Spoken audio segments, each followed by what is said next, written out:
H&L presents the Grand Finale, Part 32. The Grand Finale. From the Universal Empire to the reborn Androsican Empire. After the Battle of the Superpina Moon, Alexander and Tristan Colonial had united all of the universe in a common goal of peace and unity. And at last, the Colonial had finally conquered the universe. Still, Andrew LaFleur and his forces knew very well what this means for them. They, as of now, were the only independent power in the universe. And that as soon as the people of the universe got their reins together, they might unite their new combined force and crush the LaFleur forces.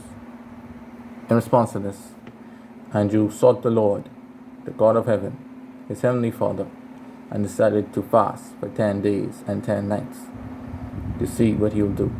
He instructed Hugh to look after the military and Avon Mary to look over administrative affairs as he went on. Jenna and others were confused and perplexed. What will the Lord do? What is he doing? What is the next plan of action? And also, Avon Mary was cursed. He said to himself, he lost his home galaxy, which he had allocated for Androsican, which was a former capital galaxy for the Cynican Empire. The people of the universe, the Colonia and others, built a universal castle, which was supposed to be Androsican Castle, the Castle of Utopia, and renamed it the Universal Castle, and stationed the entire force there as their universal headquarters, a neutral place where all of them could be seen as equals. Still, they had to wait on Andrew to come out of his fasting to see what he will do.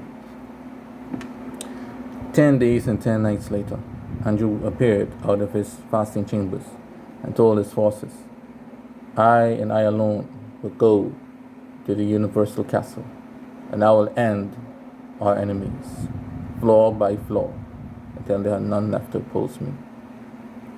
Hugh said, no, let me go. At least let me go. And then Jenna said, no, they'll take us, me and Avery, we know that place. Please, my lord. And I said, no, although I've never been, I must do this alone. If something were to happen to me, I want you all to surrender to our enemies. Live in unity of the universe. For I do not want a single one of you to lose their lives because of me. And so I went on my ship alone to travel towards the galaxy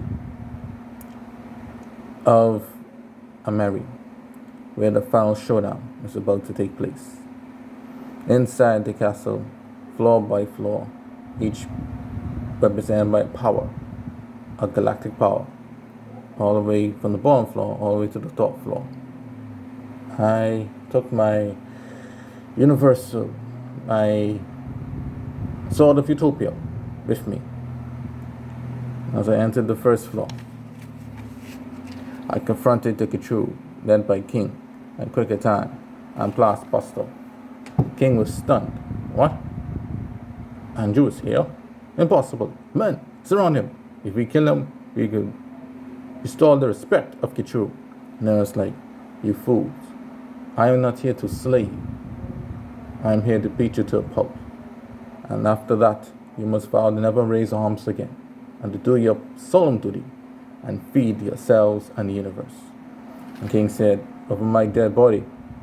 And then I used my great sword abilities and sword skills to overcome the mighty warrior, Quaker, Tan, and defeat the great plastic warrior, Blastbuster, and overthrow King from his high horse. After that, I told them to leave. The Cthulhu was now battered and bruised. Next, I went out to the next floor, which was consisted of the last Macedonian allies, the Scholasticans and the Cardines, Mercer Army and Maya Harry and Eve Ubi and their forces, Gordon Major and the rest, and the Cardines led by I.B., Suna, and Sheraton, all surrounded me. I summoned my sword, like the elbow, and started to spin around until I made mini tornadoes, again, black holes, and great explosions, slaying troops and beating back officers. Mercer Me was the last of Scholastica, and she refused to let Scholastica fall. I was like, Scholastica had its time. Now it's time for you to go down this time. Return back to your galaxy and never leave it again. And after I defeated her, I confronted Eve and said, the UB were once great allies of mine, but we respect your wishes and allow you to live your life in peace, without worrying about war or leadership. Allow me to lead the universe in your stead. And Eve was defeated, and she said, my lord, I appreciate you. And then Suna and Ibe were defeated by the Chaldeans. And I said, you and the Chaldeans will never rise again. He said, you will never be leaders, for I will appoint a new leader. So you be gone. But Sheraton and Maya and Major and Gordon were not going to go down easy. So I used extra strength to eradicate them and force them into bloody pulp. Defeated. After such time, I went forward towards the Madonian galaxy, Madonia, where I had a wing match with Teshon and Satokoi, who were scared out of their minds. What? The floor is here? Men, you must protect us. And then the knights Sara, Nilif, and Nechan, Paslo, and Plastic all pulled FC2, Hilib, Vic Road, and Lonian Belize, Hilib Lemon, Pink Dell, Green Dell, Chief Crest White, and that of the Bathran, Inverse, Crest, Dal, Gino, Obi, Beiji Del, and Protein Del, the Bashar, MS, Lyrica, Omega, and Viagra, the leader, the healers Act, Adol, Barkley, Hall, Prolaxy, Biolaxy, Volta, and Seas all faced me at once with their forces. I dodged, I jumped, I slashed, I blasted with my Androsican blast many of these elite officers. I cut down the children of Madonia. I scattered all of their forces, the elite forces, and everyone else. Everyone was beaten to almost a bloody pulp, but I spared everyone and told them never to rise again. And many of them decided not to. And even the strongest of the Plastics and others, and Bafra, were defeated. All was determined to die in this battle. He refused to surrender, and so I had to reluctantly cut him down. And Gino was greatly heartbroken for her husband.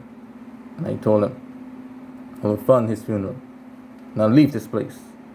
And after the Nordonians were finally crushed, I had my vengeance against these children who had wronged me in the past. Now I moved forward. And as I moved forward to the next floor, I encountered that of forces of Maverick and Christina. I defeated some of Maverick's troops and allies, and I confronted Christina, who was trying to fire at me. I dodged her attacks with my shield and pushed the shield close to her, pushing her away. Then I confronted Maverick, and I said, so, you still want to stand in my way? Is it this not my time which you spoke of? Tell me. I know exactly what you're thinking. And then Maverick said, yes, indeed. If it wasn't this whole alliance, this universal empire, is only united for one single purpose. And it's to unite against you, Andrew, and your forces. They unite out of fear. And once you're gone, then I cut him off and said, then war will once again happen. Maybe not this generation, but the next. A never-ending cycle. Now you see why I must do this. And Christina's like, oh, yes, I see. Why didn't I see that sooner? Then Maverick walked up to me and passed me, and walked behind me and said, there might be lingerers coming from behind. Me and Christina and my forces will keep them at bay. Lord of Law, I wish you well. And I said, well done, Maverick. Well done. Christina, I'll see all of you after I've conquered this universe. I went on to the non-floors. Christina was dumbfounded and said, so we did all of this so we could solve the flaw. Why didn't you just serve him earlier? Alex said, if we did that, we would not be in this position. Andrew must rule the universe. It is the only way, or else the universe will be poised into chaos once more. And so they stayed behind to guard my back.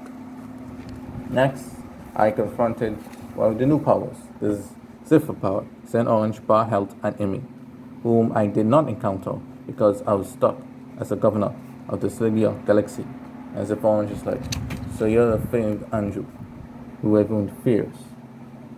This whole universal empire thing was not ideal for me, but we were forced because we were outnumbered. Have you come to surrender? And I said, no, of course not.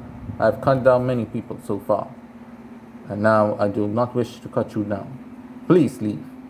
And Bahel and Imi charged at me, but I spun around my sword and pushed them back. St. Orange, with his samurai sword and skills, tried his best to overpower me, but I was too much for him, and I pushed him back. And St. Orange said, I'm not dying for these fools. LaFleur, you might win this round, but one day, forget it. And then his forces left. I didn't pay no mind, because I was determined to reach the top floor where the Colonina were at. The next floor was the Sapina, then by MSC, MSC Car, and Emmy Cat. MSC with his big giant sword tried to snatch me, but I was used to men with big swords, and so I did a backflip and summoned my Androsican blast at them. MSC began to dodge it, but he knocked over MSC Car and Emmy Cat, knocking them out instantly. I got past some of their troops. Then after that, I was able to hit away MSC's sword, and MSC put his hands up and said, please, mercy, please. And I said, leave this place. My fight is not with you. And then MSC took up his sword and his injured men and escaped. Now I moved on to the bank run, where Lord Mulu of the Baja and Kerry were there waiting for me. They tried to ambush me with their stick swords and Lord Marlowe's laser sword, but my utopian sword with the shield protected me, and I deflected the light, hurting some of Lord Marlowe's own forces. And so he stopped using his laser and started attacking me. I dodged these things, and after I dodged these things, I went on to have a sword match with Kerry and Lord Molo and overpowered them both, knocking them out instantly. And then I moved forward to Angelo, my supposed descendant, and he confronted me and said, my lord, I thank you for coming to the castle. As you see, after you allowed us to escape and warn us about the coming danger, I came here and we established this great castle for you. And I was like, for me? How? And he said, I told the people that I was your descendant and used my money to build this castle. And after the battle of Sabapina, and after you escaped, I told Colonia and their forces of a perfect castle that was perfect for their so-called empire. And hence, all of your enemies are at one place. It will save you the trouble, my lord. And I was like, oh, so you were with me all along. Good, Angelo. And then walked past into the next floor. But I turned around and said, Angelo. And he said, my lord. I told him, you may be the leader of the Cardines in my administration. And then he bowed his head down, smiling, and said, thank you, my lord. Angelo's dream of ruling Cardine was about to come true as I moved forward to the next floor, where I faced the main forces of the Insurance and their allies.